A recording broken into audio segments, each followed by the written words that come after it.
Today we're going to cover a few topics that are covered in the chapter regarding internal controls. This chapter, for the most part, is one that I want you to read and understand how inventory and cash is kept safe in a company. A lot of the internal controls suggest using a bank, obviously because it's an outside source, to deposit all your money in. And that way, if there's any discrepancy, you can go to the bank, make sure the amount that was supposed to be deposited, according to the cash register, is actually recorded in the bank every time that a deposit is made. So that's always nice to have a third party that you can check those controls, make sure that the person who's supposed to be taking the money to the bank actually makes it there with all of the money. Those are very important things in a company. A couple ways that you can control your money, again, is by using a bank and reconciling your bank account. Now, I know a lot of you are probably like me. I check my bank account daily. I obviously have access. I use Fifth Third, so I get on my little app and I check every morning to make sure that if I've spent any money the day before, that it's come through. If I have checks that are outstanding, I check that. See when the person has deposited them, and the money comes obviously out of my account when they do that. So you may check it on a daily basis and not feel the need to reconcile and make sure that you have the same amount as the bank every month. But we used to, before we had apps where we could check our bank account every day, we used to wait until the end of the month and you would get a statement and you would actually sit down, get your checkbook out, compare your checkbook, what you thought happened during the month, to what the bank said happened to the month. Companies actually still have to do this. They have to have a record of them sitting down and looking at their bank account monthly and reconciling with a paper statement, which I know seems pretty archaic to all of us now, but they still do this. And so I need to show you how to do a bank reconciliation, and you can actually even apply this to your own personal account if you'd like. Again, if you're doing it on a daily basis, that will be pretty short and simple, but if you're doing it on a monthly basis, you can sit down and compare everything that happened in your account to what the bank says happened. And it's a nice internal control. It's a way to make sure that everything happened according to plan. Don't forget that the people running banks are human beings, so they can make errors. I'm a human being, so are you. So when I'm sitting there writing on my checkbook, I can make errors too. So we want to just make sure that everything was recorded properly, the dollar amounts match, everything's good. So I did a simple little demonstration. I think this is actually in your book, in your textbook, to show you what a bank reconciliation would look like. You have two sides. You have the bank, that's balance per the bank, and you have the book, balance per books. Now for you, you may think balance per my checkbook. For a company, obviously, this would be their general ledger where all of their journal entries have gone into. So this example has balance per bank at $15,907.45. The problem is sometimes the bank, because of timing issues, may not know everything that was going on. So you're going to have to give some information to your bank account from their perspective. For example, they don't know if you made a deposit in transit that's still pending. You may notice that on your account. When you click into your checking account, you may see something that says pending next to a deposit. That means that they're going to go verify that those checks that you're depositing actually exist in the other person's account. So that's just a timing issue. It will get cleared up quickly, but we do have to put it in as what's called a deposit in transit. You know about it, but the bank is waiting to verify those funds. So we add that. We always add in deposits in transit. On the flip side, you may have written checks to people, but they haven't deposited them yet. Those are called outstanding checks.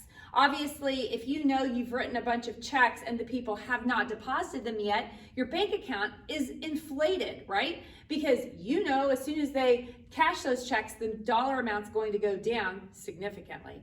Those are called outstanding checks, and we have to subtract them out of the bank side. So for the most part, that's about all that the bank doesn't know about that you know about. So deposits in transit are added back, outstanding checks are subtracted, and you get what's called your adjusted balance per the bank, which is pretty different than what the bank is showing right now. Obviously, when you do that, it comes down to $12,204.85, okay? On the book side. The book side is supposed to balance to that $12,204.85, but we started out on the book side with $11,589.45, so they don't match yet. There's a couple things that the bank might know about that you don't know about. So I wrote down some examples.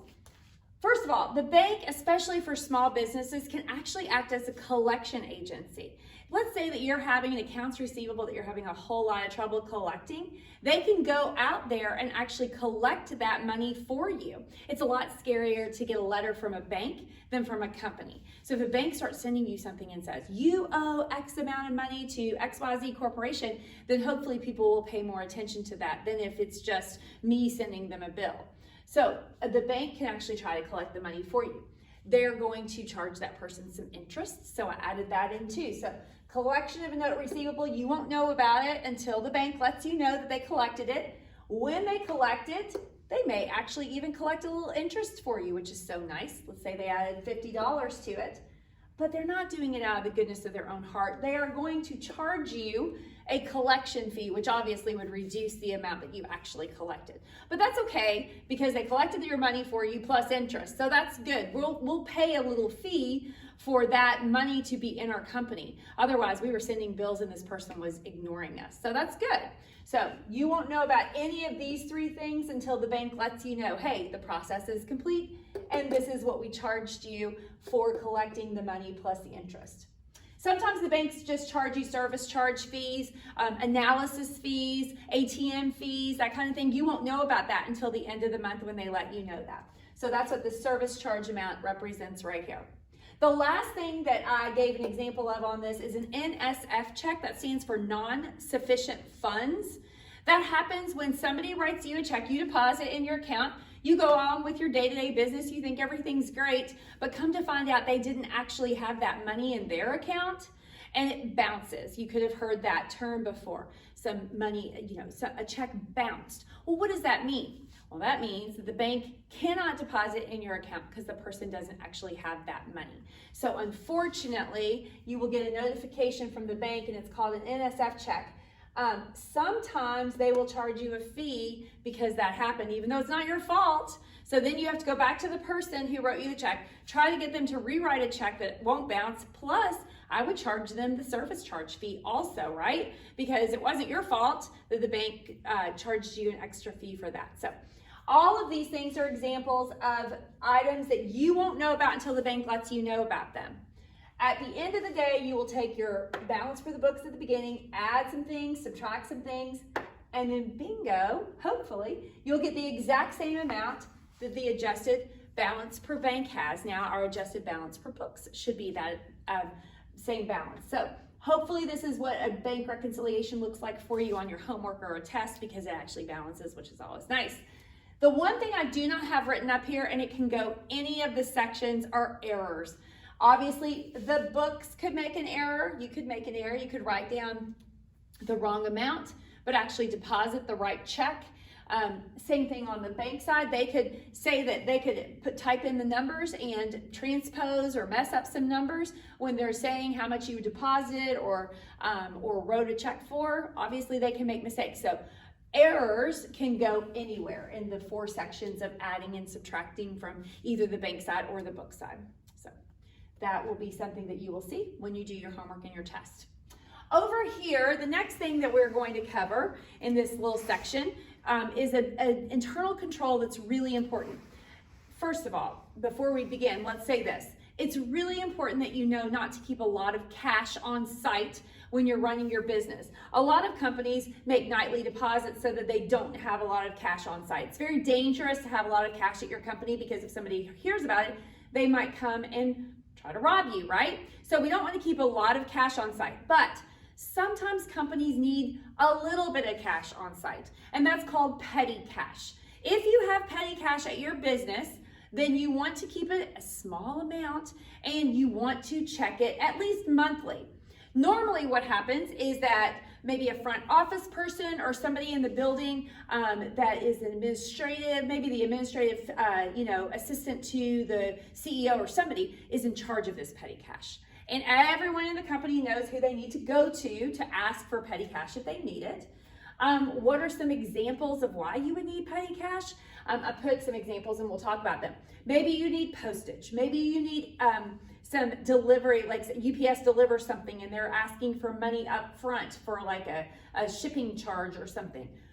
Or maybe it's somebody's birthday and you forgot. And so they show up at work and they're waiting for their birthday cake at lunch and somebody needs to go run out and get that. Or maybe a big client calls and says they're coming in this morning and they would love to spend some time with you. So you run out and get bagels and coffee and maybe even bring in a nice lunch or something and invite some of the higher ups in the company to talk to this big important client. So it could just be simple little things that happen, but maybe last minute things that you haven't prepared for and you need some cash right then.